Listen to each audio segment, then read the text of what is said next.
महागुरभ्यो नमः। हरिः ओम्। सदाशिवसमारम्भां शङ्कराचार्यमध्यमाम् अस्मदाचार्यपर्यन्तां वन्दे குருபரம்பராம். ஜெம் டிவி நண்பர்களுக்கு என்னோட வணக்கங்கள். இன்றைய நாள் அனைவருக்கும் இனிய நாளாக அமைய எல்லாம் வல்ல இறைவனை வேண்டி இன்றைய எம்மடமும் நம்மளவே நிகழ்ச்சிக்கு செல்வோம்.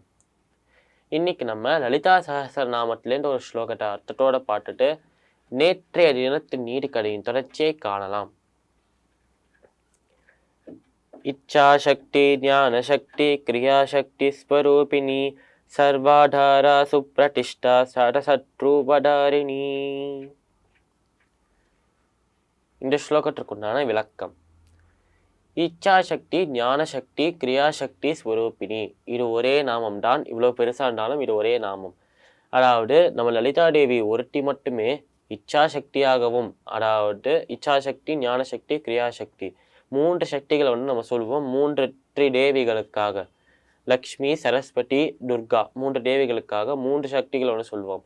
இச்சாசக்தி நம்ம ஆசைப்படுறதெல்லாம் நம்மளுக்கு தரக்கூடிய ஞானத்தையும் தரக்கூடிய சக்தி. ஞானசக்தி அது நம்மளுக்கு ஞானத்தை தரும். இச்சாசக்தி நம்ம ஆசைப்படுறதெல்லாம் தரும். கிரியாசக்தி நம்மளுக்கு வாக் விசேஷத்தை பேச்சை நல்லா தரக்கூடிய ஒரு சக்தி கிரியாசக்தி. அது மட்டும் இல்லாமல் தைரியத்தையும் தரும், தைரியமாக பேசக்கூடிய சக்தியும் தரும். அதனால இச்சாசக்தி ஞானசக்தி கிரியாசக்தி மூன்று சக்திகளின் ஸ்வரூபமாக இருக்கலாம் லலிதா தேவி. இல்லைன்னா தெரியாதுனா இந்த மூன்று சக்திகளுக்கும் தலைவியாக இருந்து ஆதிசக்தியாக இருக்கலாம் லலிதா தேவி. அந்த சக்தியை வணங்கினாலே இதெல்லாம் நமக்கு கிடைக்கும். சர்வாதாரா சுப்ரதிஷ்டா, சர்வாதாரா எல்லாத்துக்குமே ஆதாரமாக இருக்கலாம் லலிதா தேவி. படைக்கப்பட்ட எல்லா விஷயங்களுமே இது நிஜமாலே உண்மையா இல்லை மாயையா, இது நிஜமாலே படைக்கப்பட்டிருக்கா, யாரால படைக்கப்பட்டிருக்கு அப்படின்னு ஒரு டவுட் வந்தால் அந்த டவுட்டை விளக்கக்கூடிய ஆதாரமாக நம்ம லலிதா தேவி இருக்கலாம். சர்வாதாரா சுப்ரதிஷ்டா, ஒரு நல்ல நிலையில இருக்கலாம் லலிதா தேவி. ஒரு நல்ல இடத்துல ஸ்தானத்துல இருக்கலாம் லலிதா தேவி. சடசத் ரூபதாரிணி, அதாவது வெறும் உண்மை மட்டுமே 100% உண்மையின் ஸ்வரூபமா இருக்கலாம் லலிதா தேவி. மற்றவா எல்லாத்தையும் போய் போனால் மனிதர்கள் அப்படின்னு சொன்னாலே ஒரு வாழ்க்கையில ஒரு வாட்டியார் போய் சொல்லியிருப்பான் மனிதர்கள். அதனால மனிதர்களுக்கெல்லாம் பிறப்பு தந்த தாயா இருக்கிற லலிதா தேவி இவைக்கும் பொய் சொன்னதே இல்லையாம். அது மட்டும் அல்லாமல் உண்மையோட ஸ்வரூபமாகவே இருக்கலாம் லலிதா தேவி. இந்த ஸ்லோகத்திற்குண்டான விளக்கம் இதுதான். இப்போ நம்ம நேற்றைய தினத்தின் நீதிக்கதையின் தொடர்ச்சியை காணலாம். இந்த சிறுவன் முதல்ல பேசிட்டு இருந்த சிறுவன் ஆற்றுல குடிக்கிறான், நீந்தி போறான் கம்பளி கிட்ட.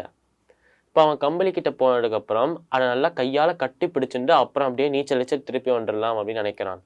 ஆனால் அந்த கம்பளி கட்டி பிடிக்க போகும்போதுதான் தெரியாது அந்த கம்பளி அவனை திருப்பி கட்டி பிடிக்கிறது. இதை பார்த்தோன்னா அவனுக்கு பயம் ஆயிடுறது. என்ன ஆயிடுது, கம்பளியை நம்ம கட்டி பிடிச்சா அது நம்மளையும் கட்டி பிடிக்கிறதே அப்படின்னு சொல்லிட்டு அவன் கட்ட ஆரம்பிக்கிறான் பயத்தில்.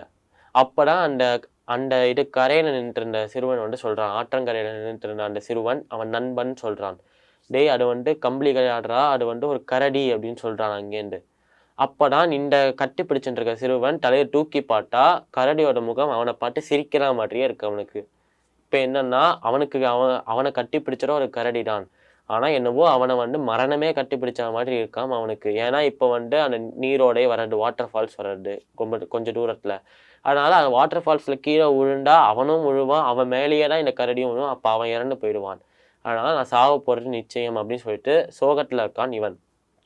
இந்த மாதிரி இருக்கும்போது அவன் நினச்சிட்டு தான் அப்படியே நடக்கிறது. அவன் அப்படியே மிதந்தே போகும்போது அவன் நண்பன் கிட்ட உதவி பண்ண கேட்குறான். ஆனால் அவன் நண்பன் அந்த கரையிலேருந்து சொல்கிறான் இவன்கிட்ட, நான் உன்கிட்ட அப்போவே சொன்னேன் அது கம்பளி மாதிரி தெரியல, வேண்டாம் போகாதுன்னு, நீ தான் போனேன். அதனால் என்னால் இப்போ உனக்கு எந்த உதவியும் பண்ண முடியாது. ஏன்னா உன்னை இந்த கரைக்கு கூப்பிட்டு வரலாம், நான் அங்கே வந்தேன்னா என்னையும் அந்த கரடி பிடிச்சிக்கும். உன்னை மட்டுமே இழுத்துட்டு வரலான்னு பார்த்தா கரடியும் உன் கூடயே வந்துடும். ஆனால் எப்படி பார்த்தாலும் எனக்கும் அது ஒரு தீங்கா அமைஞ்சிடும். அதனால மன்னிச்சிடு அப்படின்னு சொல்றது அந்த நண்பன். இந்த நீதி என்னன்னா, அந்த முதல்ல அந்த ஆற்றுல குடிச்சான்ல அந்த சிறுவனை நம்ம ரூபமா வச்சுக்கலாம், நம்மளோட ரெப்ரசன்டேஷனா வச்சுக்கலாம். இந்த கரையில நிற்கிற இந்த சிறுவன் இந்த நண்பனை கடவுளா வச்சுக்கலாம். அந்த கம்பளியா இருக்கிற அந்த கரடியை ஆசைகளா வச்சுக்கலாம். எப்போ நம்ம போய் ஆசைகளை கட்டி பிடிக்கிறோமோ அப்போ ஆசைகளும் நம்மளை கட்டி பிடிக்கும். நம்ம என்னதான் கையை விடணும்னு நினைச்சாலும் அந்த ஆசைகள் நம்மளை விடாது, நம்ம கூடயே தான் இருக்கும் கடைசி வரைக்கும்.